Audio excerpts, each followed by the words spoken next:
Hello and welcome to Retrotainment. Back here with my co-host, capital C, capital O, Greg. How are you doing, buddy? What's up, homie? Nothing much, nothing much. Just tipping away, continuing away with our Robin Williams films. A bit of a Rob, more serious one here. this is not Robin Williams, really, is it? No, this was your choice for. Yeah, I think we agreed on most of them, but this was the one that you were fairly heavy batting for. yeah. Well, this, in my opinion, is his best acting role. Yeah, I think it's definitely not his most enjoyable film, but in terms of acting ability and Yeah. everything Well, like that, yeah, this is right up there. apart from that fucking gammy Boston accent, Yeah, he probably should have stayed away from that, but the rest of even it even is even Matt Damon's one is terrible. the Boston accent. I think you kind of have to. It's like that. It's like the Newcastle and Liverpool accent. Some people love it. Everybody else hates it. Yeah, you kind of have to want to hear it. Yeah. Yeah, no, this is. It's not the usual stuff you see. Usual lighthearted, comedy-based films. This is one of his more serious ones. There's a few others. Obviously, we were discussing it before. Dead Poets Society, which is just pre-90s, which is why we didn't do it. Yeah, Um, that would have been easily going in. yeah, Patch Adams, which not fondly remembered, but also quite a serious film. Yeah. I do love that movie, I must say, though. Yeah, Good Morning Vietnam, again 80s, but again not a comedy. In any stretch of the form. No, they're the ones that are out of his wheelhouse, and it shows just how good he really was. And He then wasn't just a comedy actor. we'd mentioned then obviously a couple other ones was 1 Hour Photo and Insomnia, where he was the bad guy in the horror scene for a while. Yeah, and it really showed the range that he had, because everyone just remembers him as this comedy guy, which Genius. is why it's still what I remember him as well, to be honest. Like, most of his films are comedy based, like kids Yeah. happy friendly films, and I do With a like that. meter. But sorry, It's never the same stick with a meter, though. You know what I mean? It's No, different that's comedy in each no, one. he's just wild. Everything's different the whole time with him. He's wild. I think that's what made him like you could nearly go out and say, is he the greatest comedy actor? Oh yeah, he's definitely up there. He's definitely, it has to be in everyone's conversation. Yeah, he would have to be. Obviously, film, for anyone who doesn't know, is Good Will Hunting. Released on the 5th of December 1997. Strange release date. Now that is the Irish release date, so Yeah, it was definitely around August. it's definitely a bit earlier than that. We always take a quick look at the ratings. 83 critics have this at 98%, so it's really highly rated by critics. Unsurprisingly, the audience score is lower, because 98 is such a high, but it's 94. It's a little bit lower. That'll be probably in the top 3 that we've done then, is it? Up there with Terminator. It would be for both, like having both of them be this high, yeah. Yeah. And Probably be 2, would it? Terminator be 1. Terminator be up there. Well, Terminator has 100%, doesn't it? Or 99%. Yeah, something like that. I think this is one of the highest of dual scores, though, both being in the high 90s, or well, the mid to high 90s. This was phenomenal. There was a reason that this won everything that it did. Like, yeah, it did. Yeah, box office wise, the numbers aren't overly impressive. 225.9 million. It's not overly impressive, but again, I wouldn't say no to it. You have to adjust for inflation and all that stuff. So I'd say inflation probably bring it up to about 4-ish. Oh, easily, yeah. But the story is just brilliant here. Like, it opens when we see a young Will studying in his rundown house. The house is just covered in books. But then you see the outside of the house, and it's he's living on the wrong side of the tracks, as they say. Yeah, it is literally 8 Mile to non 8 Mile, isn't it? Yeah. And you're kind of like, you see the outside of his house and you're like, well, how does he have all these books? Now, he does explain later how he has all those books when he's telling Clark. He's like, you could have bought all of that college education for, $1.50 in late fees at the public library. So yeah, basically he really stealing. puts Clark in his place, doesn't he? Yeah, basically he goes to the library, gets a book, and then pays the late fees on it and just keeps the book. Yeah, I suppose. Why not? Yeah, but I've seen people do it with videos and DVDs from the video shop. You see it all the time. It's just a cheaper way of getting it. Yeah. Now, sometimes I think people probably legitimately have lost them, but he clearly wasn't losing any of these books. No, it's an OCD thing, really, isn't it? Yeah, well, it's that he you can see the speed he reads them. Like he just pretty much turns a page. He's got that speed reading, and then Yeah. basically an eidetic memory where he just absorbs it. Have you noticed, like, watching this film? I don't know whether you've if you've watched Suits. Yeah, It's pretty much Suits is pretty much a TV show based off. off this. Yeah, it's Well, very it's very not similar. based off this, but it's that kind of It's premise. very similar. Yeah, but we Yeah. see he's a janitor at this prestigious university, MIT. We Worst see janitor ever. he doesn't seem to do a whole lot of cleaning, but we see Professor Lambo putting up a problem for all of his students to solve. And if you solve this, you're going to be published in this paper and everything, which is a big deal. I imagine that'll probably get you a scholarship too.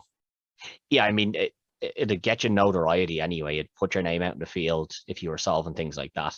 But nobody seems to be really up to it, except Will, who sees it when he's just cleaning and just goes off and solves it. I forgot that thing is the thing in the kind of Skarsgård. Yeah. Yeah, you'd forget he's Professor Lambo. That man's got himself into so many fucking things. Yeah, he's unbelievable, isn't he? He's a great actor. Yeah, I do forget how, because he's kind of been in some minor roles and stuff. Yeah. In later years in his career, you do forget how big of a star he was. He even got himself into the Avengers and everything. Like, yeah, he was in Pirates of the Caribbean as well. Was he? Oh, yeah, he was, wasn't he? He's Bootstrap Bill. Yeah, he was. That's what I'm saying. You kind of forget him because he's such a minor character in it. Yeah, you forget. He's definitely the best actor of the family. So far, but well, everyone was tipping Bill to be. Well, we'll see where the rest of them go. They still have careers ahead of them. But yeah, nobody knows. It's what I love here is that nobody knows it's Will, and they obviously all rush to see Professor Lambo, and they're like, "Who solved it?" And he's like, "Let me have a look at this." Looks, and he's like, "Which one of you solved?" And they're like, not me." He generally looks disgusted, doesn't he? I mean, why did none of them just lie? I just lied and said it was me. Yeah, that was me. Yeah, put my name in that paper. Good luck. The problem is though, when he tells him there's a problem. Yeah, well, there wasn't a problem, so that was fine. I just lie. But no, I love it. I love how they have it on a blackboard outside the classroom in the hall. Like, what's to stop some fucking dickhead walking by and just going? Yeah, exactly. Well, it's this prestigious. Yeah. This is the rich person school. Yeah, well, they kind of say that, but I mean, everyone knows that, no matter what college you're in, that wouldn't have survived like that. No. Not if I was there anyway. Not if anybody was there, you'd be first thing you'd be doing is scrubbing that off. First thing you'd be doing is drawing a penis on it. Let's be fair. Yeah, but if you had chalk, if not, you'd just stick your old covered your The jumper sleeve. over it, your sleeve over it, and good luck to it. But he solves it, and they're all trying to work out, well, who solved this? Who solved this? And while all that's happening, he's gone to the baseball game.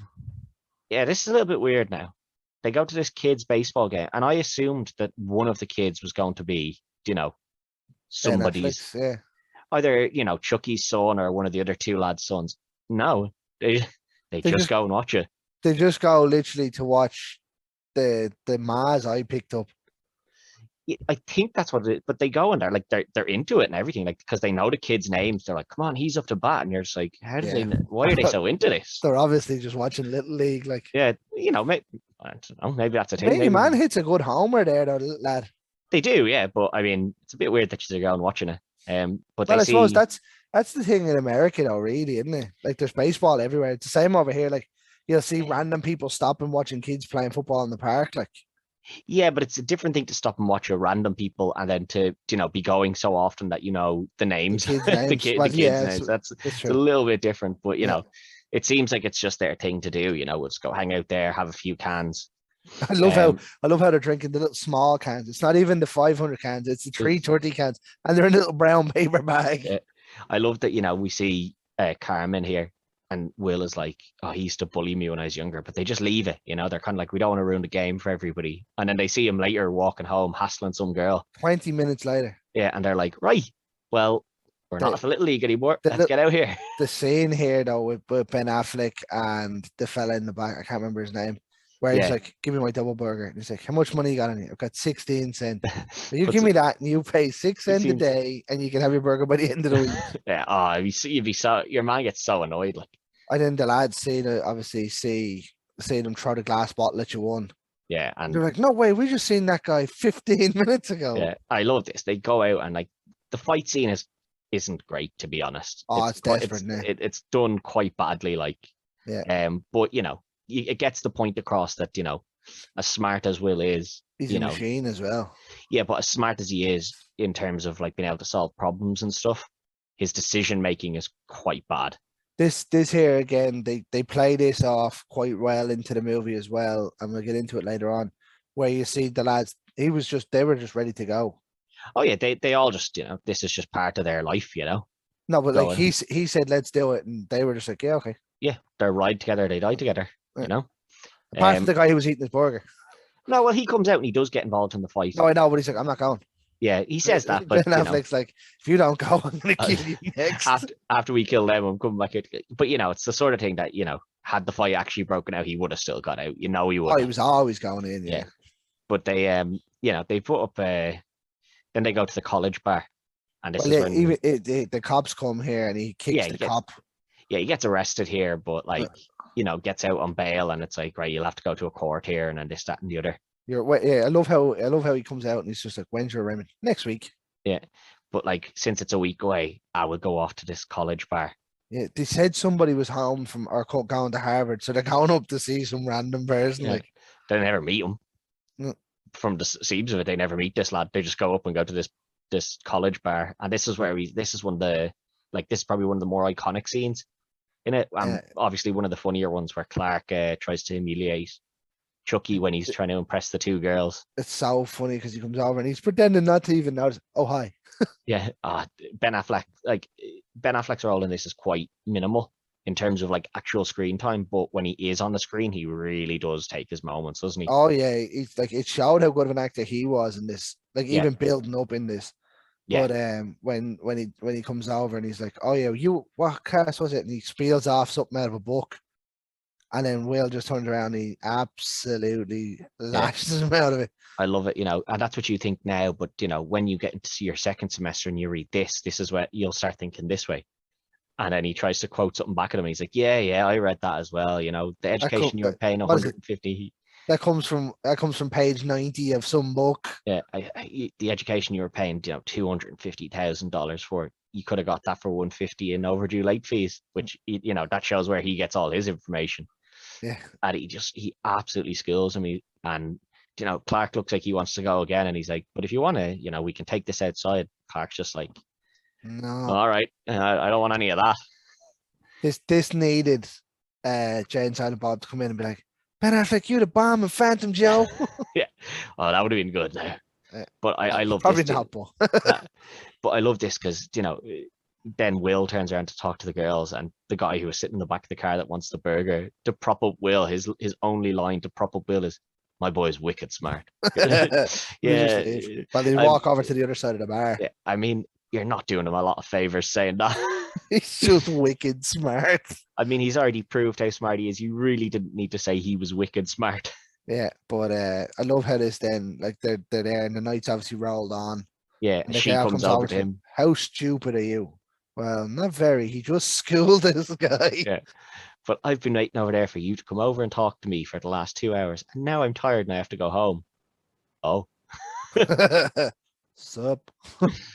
Like she gives him the number, and then this is again one of the more memorable scenes. This is the line that most people remember from this movie. Goes up and knocks on the window. Hey, do you like apples? Clark, you like apples? Yeah, I like apples. How do you like those apples? I got her number. That's just so good, like because it's not like they see him when they're walking home. There's no reason for him to go over other than these like, what's Clark gonna do about it? Nothing. You'll do nothing. You do nothing, But yeah, he obviously, the second problem had been put up on the board here as well, and he's gone and solved that. This is where they figure out who it is. Yeah, well, they see him doing it, but they think he's just, as you said, like just scribbling on it, and, just graffiti in it. So he legs it. I love this. He doesn't even leg it. He just starts walking off, and they're like, "Hey," he's like, "Go fuck yourself." What's your name? Go fuck yourself. He just leaves, disappears into one of the old Scooby Doo doors. Yeah, they can't find him. He's gone. Yeah. But they come back and they're like, "Oh, this is the guy who's been solving our problems." I love this though because obviously, thing goes after him, but the teacher's assistant or whatever he is stays there. And starts working it out. Yeah, it's Yeah, brilliant. and he's like, it's right. Yeah, but they you know, the professor's like, oh, we need to find out who this lad is. So he goes down to the maintenance boys. Love this. Is this the maintenance room? Well, no, there's just broken machinery and Yeah. random shit sitting around. Like It's the real stereotypical 90s, you know. Oh, yeah, the he's a rich professor hasn't a clue. the rich professor wouldn't know a maintenance room if he knew it, and the maintenance lads don't like any of the professors, you know. It's very typical 90s. The interaction here, though, like for me, I always thought Dan Aykroyd would have been the perfect janitor there. Yeah, you would have been very good. Like, I- don't get me I- wrong, he's only in it for a minute. Like, it doesn't really matter. But when he turns around, he's like, I need to know the name of the cleaner in my building. Which building? I don't know. Building 2? Yeah. What I love here is that the assistant is real, you know. Do you know who this is? Do you know who this is? And they're just like, no. Okay, I neither. don't care either. But he finds out it's Will, and Will hasn't showed up for work since then. Yeah, and he was like, you can talk to his PO, which Yeah, obviously parole officer. Officer. Like, Which Lambo doesn't know what that means. And they have, you know, he goes down to the court and he sees Will trying to get himself off, and the judge is just like, listen, you have gotten yourself off everything that you've ever been up here for, with laws from 1970, 1770. He's like, I'm not hearing it. yeah, like he theoretically probably should have got away with it again. I think he probably does if they let him talk, but he was just like, no, listen, Yeah. I'm sick of this. Your rap sheet is long enough. It's time for you to spend some time in the cells. You can't win them all, kid. Yeah, but obviously he gets out fairly quickly here because Lambo makes him a deal. Yeah, pleads the deal. Yeah, you come work for me, and 2, you'll go to counseling. He's like, I'll come work for you. I am not doing counseling. 100% not happening, yeah. bro. But he goes in to do the counseling, and he breaks all of the counselors that get brought in. You know, the top 5, the ones that are considered the top 5 in that. That first one is hilarious. Oh, you're gay. I'm not gay. What? Oh, Yeah. you know by the reaction, he's 100% gay. Yeah, but he's obviously not willing to share that information either. The second one, he just annoys into leaving. Yeah. And we don't see what happens to the next 3, but we find out that we do find out that Lambo's gone to 5 before he visits his old roommate, Sean. What a man. Yeah. It's like, what a man. Yeah, I love how he's, you know, like they go into the classroom and you can kind of see people aren't paying attention. So he goes off on some spiel that gets them all like paying attention because he tells a joke by the end of it, and he's like, "Ah, good, I've got everyone back now, have I?" He's just a genius. Like we, as we said, we were gonna do 90s movies, but you just had to admire the genius of this man. Yeah, we got caught up on him and just started watching so many of his films. What I love here is that Sean eventually agrees that he'll do the counseling, but he'll do at least one anyway. Yeah, but what gets him is that they come from the same neighborhood. Yeah, that's what sold it. You can see it in his eyes. He's just he's like, this is a kid who can make it out of the bad neighborhood that I made it out of as well. Yeah, he made it out for a different reason though. Well, they both make it out because they're smart and they've, yeah, they get given that chance as well. One's dad works ridiculously hard to give him the education. Yeah, and the other one kind of has no parents at all by the looks of it. Yeah, and is a genius. Yeah, but he agrees to have this therapy session with him, and they're having the therapy session, and he goes a different route to all the other therapists. He doesn't try and lead Will to where he wants him to go. He just lets him kind of ramble away. The painting. Yeah, and Will keeps changing every time it looks like they're getting a connection. Will changes tact again, and he's like, "What's the story with this? And what's the story with that? Are those your books? Were you in the war? What's the story with this painting?"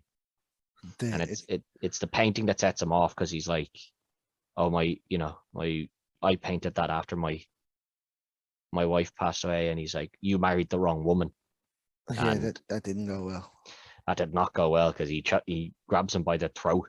And I'd say he actually done that too. Yeah, and what I love here is sounds too real. Yeah, what I love is that Will's character here doesn't, get intimidated, doesn't get angry. He just looks at the clock and goes, "Time's up." You could tell that he in his head that the wheels are turning. He's like, yeah, I know how to break them now. Yeah. Well, I love that, he's like, he's gotten in, because this is what Will has done with all of the therapists. He knows enough therapy from reading books that he gets into their head and breaks them. Yeah. And he thinks he's won here again. He thinks he's broken Sean as well. And we do see Sean go home and he's drinking at home, worrying, did I marry the wrong woman? Which leads us to the next one then. Well, it leads us to their second meeting, but just before their second meeting, we get to see Skylar go out on the date with Oh, that's right, yeah. with Will, and they're just in the shop trying on these different sunglasses, and That looks like a good first fun date though. it does, but at the same time, it's not something that you'd ever be able to organize. Because imagine you take someone into the shop and they're just like, "What the fuck are we doing here?" You'd be like, "Oh, I thought we'd just try on a lot of glasses." They'd be like, "Take me home, please." And then he does the magic trick with the handful of mints. Yeah. Gonna make them disappear. 1, 2, whoop. It works better with my rabbit. All right, Will. All right, mate. That rabbit is just gone. Like, it's definitely gone then. As soon as that lands on 4 legs, it's gone. God, yeah. But yeah, now he seems to have a decent first date with her and stuff, and it looks they like go to the arcade and then they get a burger. Yeah, and it looks like things are kind of going well, so you're kind of like, all right, she's going to be the love interest for the rest of this film. But that kind of gets put on hold after his second meeting with her accent does my head in this though. Yeah, it's not great, is it? Yeah, no. But like when she first starts talking, you think Australian. Yeah, it's just all over the place, isn't it? She's like, I'm English, and I'm like, whoa. Yeah, she wasn't great. We know that she's English and she's rich. Her parents left her money when they passed away and stuff. But the second date doesn't seem to be coming, because after his second appointment with Sean, which is the one I have behind me here, where he brings him down to the pond. The infamous monologue. Yeah, where he brings him down to the pond, and he's just like, after what you said to me, I really sat at home and questioned myself. Did I marry the wrong girl? Like, did I do things wrong in my life? And then I realized, you don't know anything. You're just some dumbass kid. Like, yeah, I love this. Is like, if I asked you about any art thing, you could spiel off anything from a book, but could you tell me what the Sistine Chapel smells like? Yeah. Could you tell me what it feels like to stand underneath that painting and look up? Yeah. And you've never been in love, and like, he just breaks him completely. And he explains to them, he's just like, would you be willing to sit there in a hospital and they couldn't make you leave because they knew that if they came and told you it was time to leave, visiting hours were over, you were still going to be sitting there 6 hours later. Your eyes tell you that visiting hours don't apply to me. Yeah. What it's like to sleep sitting in a hospital chair. Yeah, and we learned that the wife has died from cancer here, and his acting here, where it's like he's remembering it, but he doesn't overdo it with like, oh, I'm still like crying with this. I think an L tear or two here wouldn't have gone amiss. No, I think it's perfect that he doesn't cry here. I think it's because it's meant to have been a couple of years since it happened. So it's been 2 years, yeah. Yeah, he still shows that the emotion is still raw there, but that he's managed to deal with it enough that he's able to speak about it. Yeah. But you can still hear the quiver in his voice as he talks about it. Yeah. So I think it's the perfect amount of, sadness is still there, but it's not debilitating me anymore. I love how Will then tries to counteract it with you must have a swan fetish. Coming down here. Well, that's when they first sit down before the whole spiel gets going. And when the spiel gets going, he just ends it with, "It's your move now, kid." Oh yeah, that's right. Yeah. And it's just when he just leaves him with that, he's like, he doesn't say it's your move now. He says, what does he say? It's your choice. The ball's in your park. Is it the ball is in your park or something like that? Something like that. It's just, your move, chief. That's what he calls him. He doesn't call him kid. He calls him chief. Your move, chief. And, we see the next few sessions where they just sit in total silence. I love this though. And like, you see Lambo coming in. He's like, what do you mean you didn't talk? He counted the seconds. It's very interesting, actually. He's like, I will not talk first. Yeah. And I love it. They just sit there in silence, and it's meant to be like 2 or 3 sessions, and they're each an hour long, and they just sit there in total silence. Well, not total silence, because we do see the Sean whistles through one of them, Yeah, But he breaks them with that. yeah, but he doesn't interact with them. He's Yeah. like, I'm happy to just sit here with you for these next 3 hours, and that's when Will decides to crack his joke. It's the greatest joke any movie ever. Yeah, the pilot is Yeah. I was giving sitting, his I was he's sitting in the sitting. cockpit and he's giving the normal spiel of, oh, we're going to be at this amount of feet and all this, that, and the other, and he's like, I need to get a coffee and a blowjob soon, but he doesn't realize he's left the speaker on, and obviously one of Air the hostesses air run up the hostesses aisle. runs up to tell him that he's left the speaker on, and some old man in the aisle turns around and goes, "Hey, don't forget his coffee as well." And I love how later on you hear Sean saying this in the bar. yeah, what I love here is that Sean, he doesn't laugh at it at first. He goes, "You've never been on an airplane," because He's gauged it. He knows he's never left. yeah, but what I love here is that Will has decided to make this joke because he now feels comfortable with Sean. Yeah. But Sean plays, instead of like letting Will feel like, okay, we've become very comfortable and now we're on an equal level. He knocks Will back a peg and he goes, don't forget, I'm still one level ahead of you. And then Will kind of starts asking a few questions here and there, and he goes, time's up. Talk to you next week.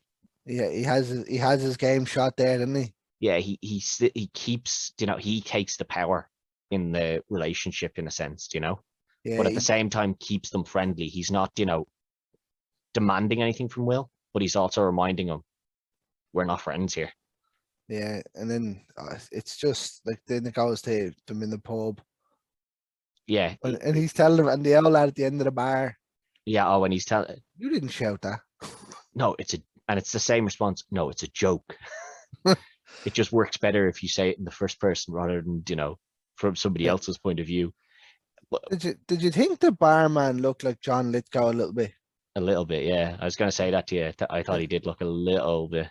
I was looking at it and I was like, you're not Harry and the Hendersons. Yeah, but after this talk at the at the pond, we do see that That's the breakthrough. Yeah, he goes to Scott. He realizes, that he's always hidden behind a wall, and the reason he hasn't, gotten in contact with Skylar is that he's like, I don't want to take that risk of, Yeah. forming that connection with her, and then she leaves me. Yeah. Oh yeah, he wants to be the one in control all the time. Yeah. So he takes, he goes and he takes this risk. I love this. He goes to her room and she's kind of like, no, you can't come in. And at first you're kind of like, oh, does she have somebody else in there or what is it? And she's like, no, I just have to work out this problem. So he goes outside, works it out and comes back in. But like he doesn't he can't see that problem. Like, no, she just explains what she's studying and he just comes up and goes, there you go, there's the answer. Now let's go. Yeah. That's brilliant. Like you see him going down. He's like, it's like he's at a coffee shop. And it just shows how, how intelligent he is. And she's like, I've been studying months for this. And you just did that. And he's like, yeah, I read about it in my spare time. Yeah. And again, you just see how his brain works, that it just remembers these things. It's just so easy for him. And it's here. Like she doesn't reference it here, but she references it later on. She's like, have you got an eidetic memory? No, I don't think so. No, and he doesn't have an eidetic memory, because an eidetic memory, he'd remember anything and everything that's ever said to him. I've met people with them and it's very strange. Like they won't forget anything. The smallest bit of information you give them, that's with them for life. Like I think he does though. No, he doesn't. There's certain differences. Like if you meet someone that actually has it, it's I know. Like I haven't met anybody, I don't think, but like I watched Suits, and I know Mike in Suits has an eidetic memory. Yeah, maybe there might be different levels, and he probably does have something similar. But yeah. No, like to be able to read those books from when you're a kid and remember those kind of things is just ridiculous. Like what I do like here is that he eventually moves his relationship with Skylar forward, and he's like, all right, I'll bring you to meet my my friends at the pub, and he's kind of like, she is not going to like them at all. It's not really like she turns around, the two of them are lying in bed, and like he's the kissing her stomach or whatever, and she's like, if I told you I'm not going to sleep with you anymore until I meet your friend. He's trying to ring his friend answers the phone. He's like, no, he's like, I'll talk to you later. No, but I loved, he brings her down to meet them, and it's in, the normal dive bar that they kind of always went to back home. Yeah. and you can kind of see he's like looking at her being like, she is not going to be happy with these, because they're telling jokes, and like they're all laborers basically, and the old, they It's just, the boys' club. yeah, it's the boys' club. They kind of talk with no filters, and nothing really, no embarrassments or anything. And then she tells her joke of I love that. I love her joke. It's so funny. where she takes the drink. She's like, there's a grandma or a grandpa, 76-year-old couple, Yeah, and they're like, wakes up and she's like, my God, you're handsome. What do you want? And he's like, I'd love a blowjob. So she gives him a blowjob. She looks up and he's like, what do you want? A kiss. Just dribbles it all down yeah, her face. it's so good, and it just shows that uh, even though she had this posh upbringing with all the money, that she doesn't care that that's the upbringing he has, because it's something he's very secretive of the whole Yeah, time he's with her as well. but like Never brings her back to his actual house, he, still he, lying about his family. he gets landed in it here though. Because obviously he's told her when they're at the race, and he has 12 brothers. Yeah, And obviously when they're walking out, he gets the keys to the car, and she's like, yeah, you're never going. I thought we're going back to your place. He's like, no, you're never going back to that 1-bedroom shithole. yeah, And you can just see him, and his Will's just like, oh, you dick. yeah. But he manages to play it off where she's still not certain about Yeah, whether he does have a big family or not. But they go back, they go back to her place or whatever, and we just see, the things continue on with Sean here, where they're talking away, and Lambo comes in and he says to saying to Sean, he's like, we need to start thinking about Will's future. I've got him all these interviews, and Sean is just like, he's not ready for those. He needs to work out the stuff in his past before he can move forward. And he is right. Now Lambo's doing it for a good reason, but in the wrong way. I think Lambo's doing it for a good reason, but he's also doing it for himself, because he knows that that's Well, his ticket to fame as well. It'll benefit him. Oh yeah. Yeah, and But like Sean has kind of only got Will's interest at heart here. Yeah, like I love how there was one, I can't remember which interview or which meeting it was, where he's like, you're supposed to be the psychiatrist. Like, I only just teach this. Yeah, but I love that like they have this argument, but Will hears all of it, and he sees that Sean is arguing for him, not as a psychiatrist, but as a friend. And this is where the relationship takes that next step, where he's like, Sean is also looking out for me. It's not just a job to him. Yeah. But it's not even, I don't even know if he's getting paid for it. He never actually referenced that. Like, You'd assume he's getting some sort of payment, but like that it's beyond that for him. But they discuss all this, and then we see Chucky gets sent in to do one of these interviews for Will, and he is just, I'm gonna need some sort of upfront payment. Give me $200, and they're all like, I don't have $200. I got 73. Yeah, but, that'll do. He's like, well, I need to be on a retainer. Like, we're offering you 83 grand a year. Yeah, I need something up front. Retainer. I said, do you want me to give you a retainer? I didn't say that. Yeah, I do love it. He's so good, but it again just shows that Sean that Will just kind of doesn't really care too much about it. I love it though. Then like the next day he's in with Lambo. How'd the meeting go? Oh yeah, it went great. I said I couldn't make it. I had a date, so I sent my representative.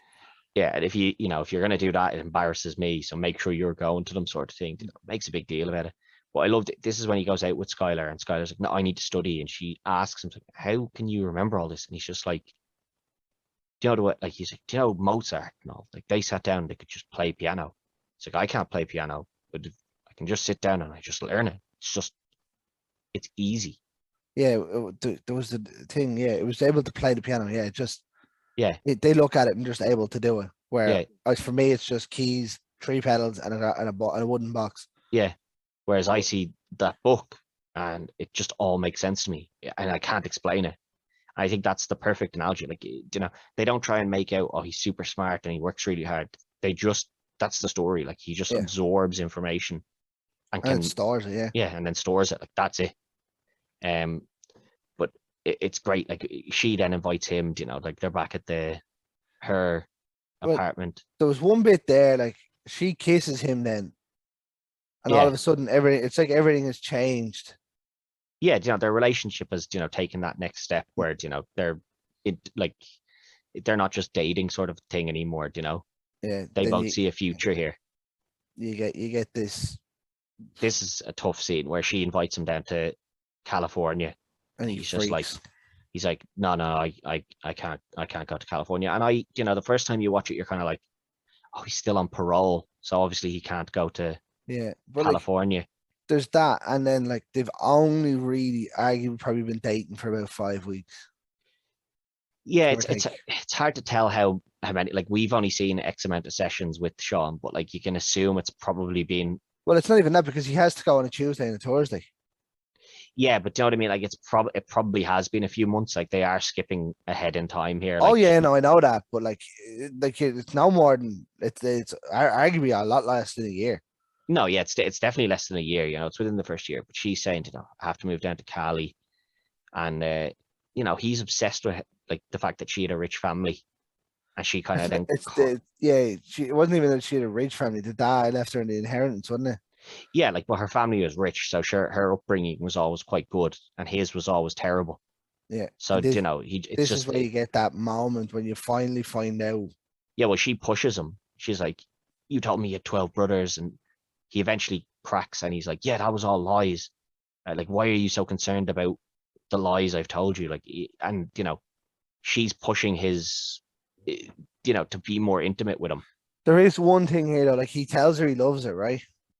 Yeah, While they're lying on the bed, and 2 minutes later, after the little argument where he's like thing, and he's like, "What do you want to know? You want to know that he put cigarettes out on me? Do you want to know that he stabbed me?" yeah. This isn't appendicitis. This is Yeah, where they stabbed me, and yeah. she's crying to him, saying like, "I didn't know. I didn't know." And like, how I could mean, she? how would you know? Yeah, but like But she's clearly just trying to get close to him. Like she just wants to move forward in that relationship, but but he's it's scared. Like, yeah, it's then she says to me, she says, "If you don't love me, just tell me." And he just tells her plain blank, straight yeah, to her face. Yeah, I don't love you. Bye.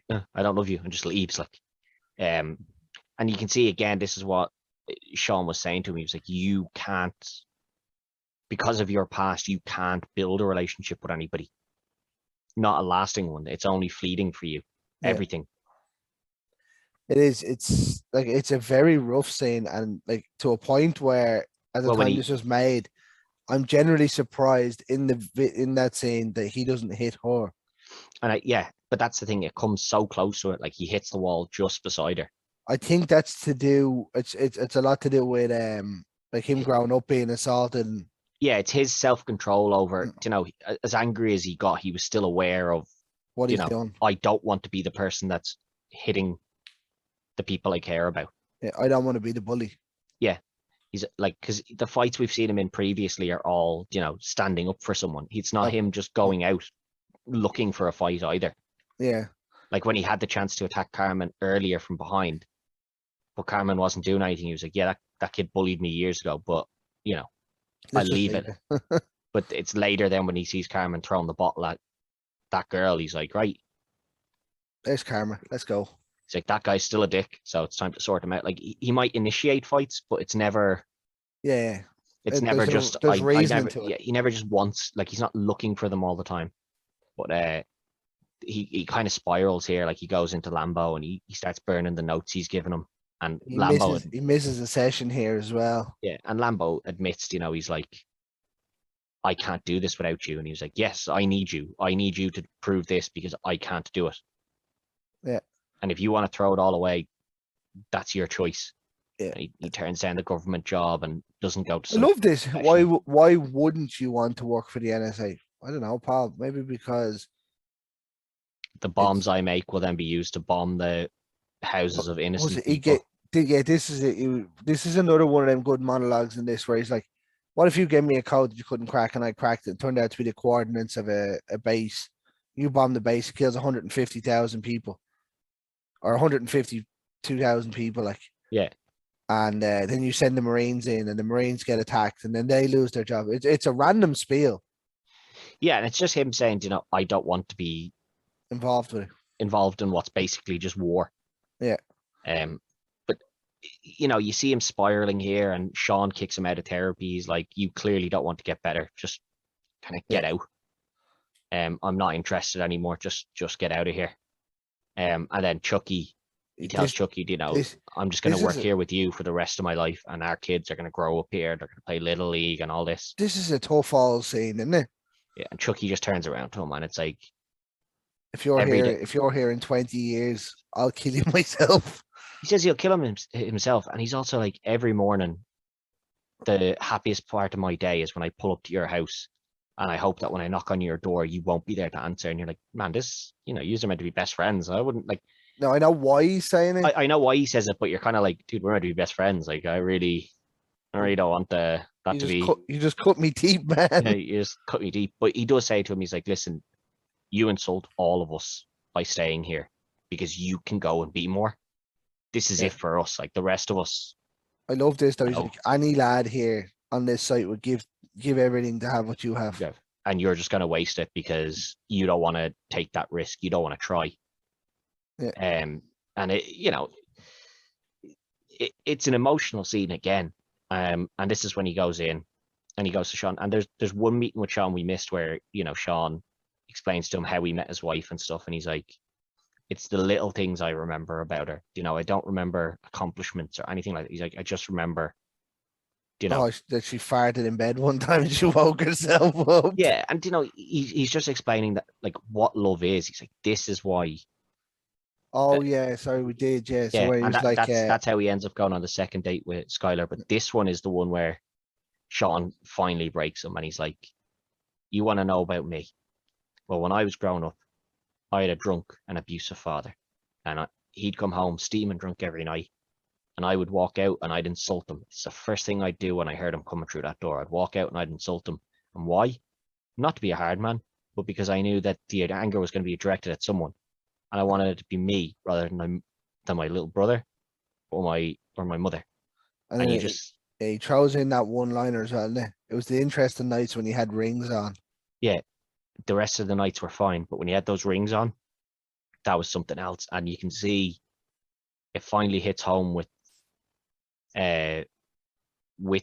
Will, where he's like, I'm not the only one that's been through this. He's the same. He's basically the same person. And he's like, I can come out the other side of this. Like all of the stuff that I've been, you know, fighting to make sure I never go above what he believes his station is of, you know, I'll just be a bricklayer. I'll just be working on sites and drinking with the boys. He's never viewed himself as being deserving of anything more. And this is where Sean finally breaks him. And he's like, you can get more. You deserve more. And don't let your past hold you back. And he breaks down and he's crying in the office and he tells him all the stories, you know, of what's happened to him. And yeah, it's rough, isn't it? It's a rough old scene, yeah. But then we see the next morning and, you know, we see Chucky pulling up with the boys to pick him up for work, and they're knocking on the door, looking in, and everything's gone. What I love here is they get back in the car, and your man with the burger. Just hop so.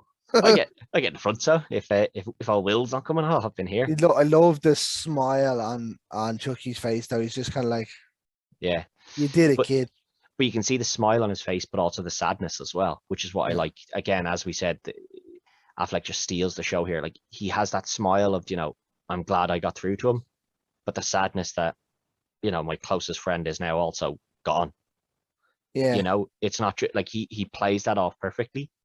And then the letter he leaves to Sean. Now, the car he's driving off is the one the boys buy him for his 21st birthday as well. The junker. Yeah, the junker. And I love this. They bring him out of the bar, and obviously, you know, he's ready to fight all of them because this is, you know, like mess fighting, obviously, that they do on each other's birthdays or whatever. I love when they're on the trampoline thing and all. Yeah. Now the thing is that this is meant to be his 21st, and they've been drinking the whole time. So again, a little bit questionable in the over here. 18 is fine, but well, I suppose I mean, like look at the likes of American Pie and all. They were all meant to be 18. Yeah, and that. I know. Yeah, and it's the same as over here. They're meant to be, you know, you're meant to be 18 to drink, and most people are drinking way before. Well, the 21 age limit's a fucking joke anyway. Yeah, but you know, whatever. You know, he's drinking pre-21. That's, you know, it is normal over there as well. That's illegal. Yeah, but it's, you know, it is. It's the norm as well. But I like that he goes up and he leaves a letter for Sean here. Sean comes out and gets it. I love how he rings the doorbell, then he bangs the door and legs it. Yeah, what I love here is that he reads out the letter and it's like, tell him I couldn't make that interview. I had to go. Sorry, I had to go see about a girl. Sean just looks at it, reads it, and goes, "That son of a bitch." That's my line. I love that though. Like that's the meeting we said we missed, where Yeah. he's explaining that he had tickets to the World Series game, Yeah. Game 6, It's like, and it's what was obviously it? What was it like a to see that? famous one. Yeah, and what was it like to see that? Don't know. Didn't see it. I told was the boys I told the boys I had to go see about a girl. and they let you away with that. That's the attitude now, though, isn't it? Like Yeah. your mates are rip at you for.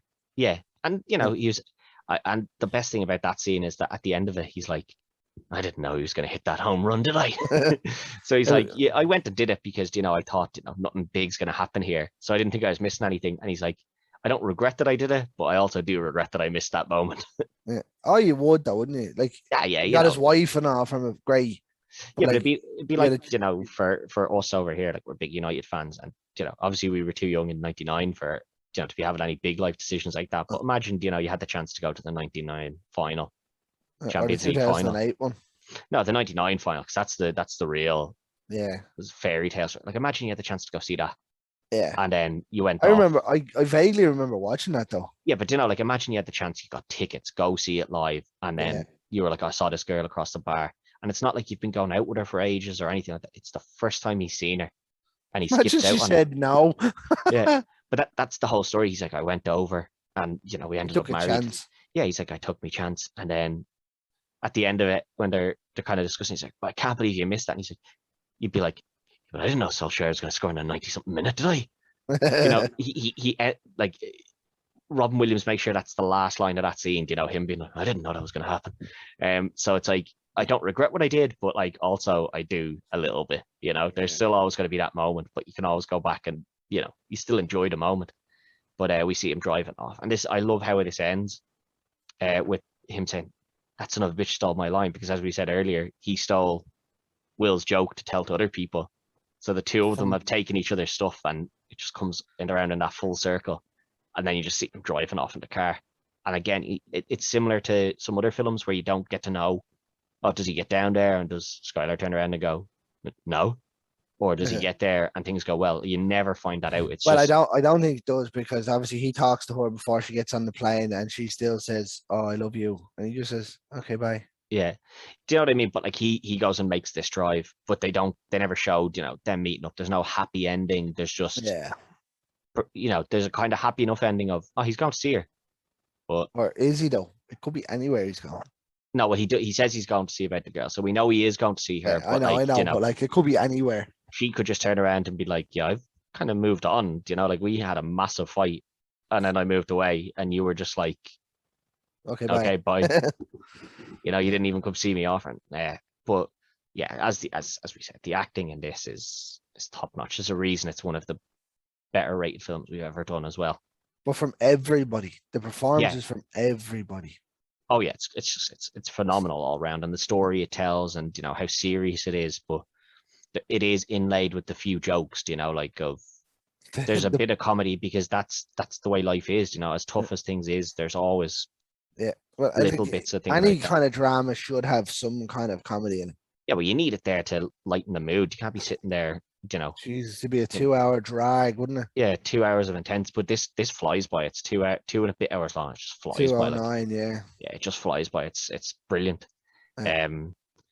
Well, yeah, a great choice for a Robin Williams flick here. Obviously, the first two we did were Hook and Jumanji, which they're bankers though. Yeah, they're great. Like I would maybe argue that I prefer them over this. Well, that's just it depends on the movie you're in the mood for. Like, yeah, well, I mean, for rewatchability, I've definitely watched them more times than I've watched rewatchability, 100%. Yeah, but this is as an actual like, yeah, if you're talking about like which is the better film, like truly a better film, this blows them out with the water. Yeah. But yeah, we'll continue on with our last Robin Williams film for this month. We'll leave you to find that one out. You'll have to wait and see what that is, but until then, look.